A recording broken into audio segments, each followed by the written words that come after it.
Okay, YouTube. Hey, this is a product review of this Savage Model 11 Long Range Hunter. They actually make the Long Range Hunter in two different models, but the short action model is the Model 11.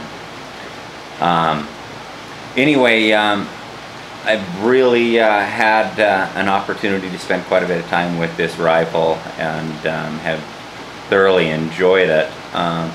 Just some of the things that make this rifle really impressive and easy to shoot, and especially at long ranges, are the cheek piece down here at the end that helps you, let me see if I can zoom in on this.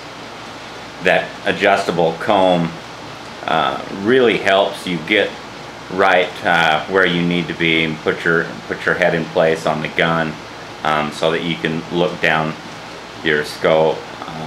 Really helps with eye alignment and several other things. It's also got a really nice recoil pad, and because this is the 300 Win Mag version, the recoil pad helps quite a bit. So I really have enjoyed those two pieces about it. One of the downfalls of this gun, and I think it has probably two of the downfalls of this gun are, one, when I first started shooting it, if you look down here on the end, it's actually got a muzzle brake on it, and so this muzzle brake, it's designed to be able to turn it off and on and use it when you want to, but I found that muzzle brake was really impacting the accuracy of this rifle when it was on and open. Yeah, it was great because it reduced the recoil, but it didn't help a whole lot as far as my groups. One thing that I found, as soon as I closed that up and tried shooting some groups with the muzzle brake actually closed, my groups tightened up quite a bit.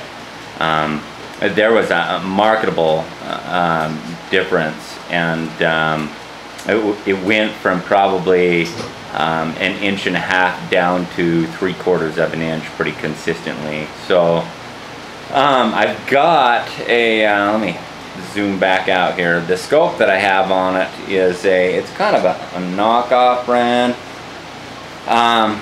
but it's made by Weaver, and it's called a Blackhawk.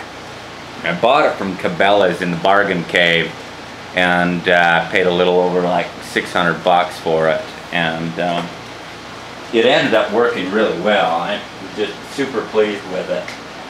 So I mounted it up, and I put some the Weaver tactical rings on it as well. And this is a 30mm first focal plane scope, which means that as you turn up the power and adjust the power on the scope, your mil dots do not change. On other scopes where you have it's not a first focal plane scope, what can happen is as you turn up the power on the scope, the measurements for your mil dots change. So with the first focal plane, the measurements of your mil dots do not change regardless of what power you're on. So anyway, I really like this scope. It doesn't seem cheap at all. If you go to the Weaver website, you can find this scope, and the scope's about $1,200 if I remember right, and I picked this up for a lot less. So 50mm objective, like I said, it's a mil dot scope.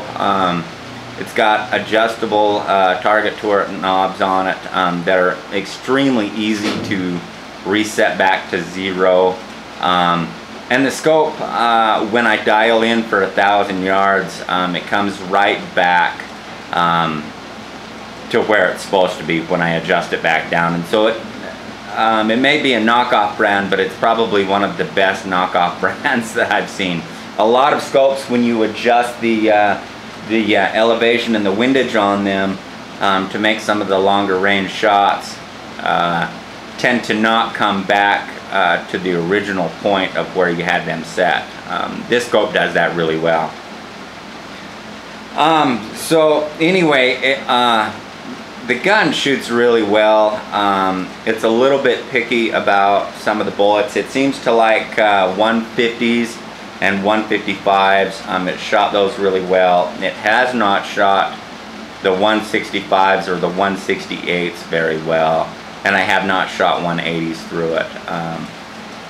I've got a target down here that I can show you and zoom in on. I don't know if you're going to be able to see this or not, but let me see if I can zoom in and show you the bullet holes. So that's a group that I shot at 100 yards, which is about 3/4 of an inch. So it's not a bad group. It does really well in the wind. I've shot this gun all the way out to 700 yards without ever adjusting the scope, and it's done really well. But the muzzle brake not working is a problem. The other problem that I had with it was when I was hunting, one of the bolts that hold the gun into the stock came loose, and I was right in the middle of the hunt and didn't have any tools to be able to tighten it up. But as far as Savage goes, one thing they did smart is with the drop magazine box that it has on it, it's got a spring that holds part of the magazine box, or an opening that covers, well, anyway, it part of the hardware covers that screw, and so it doesn't let the screw fall all the way out. Had it not been covered, the screw would have fallen all the way out and the gun would have just rattled all over in there. And so anyway, to Savage's advantage, I'll give him that. But anyway, been really pleased with it. The other downfall of this gun that I found is it's got some kind of clear plastic coating on it that Savage put on it for some reason, I do not know.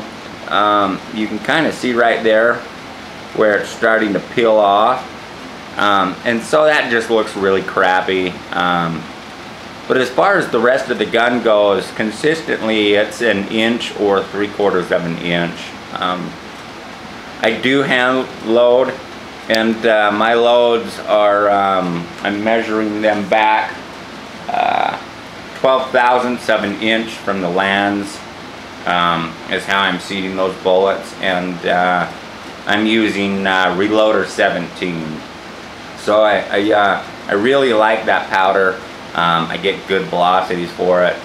It seems to be pretty consistent in different weathers in this gun, in different temperatures. So anyway, if you were wanting to know about it, there you go.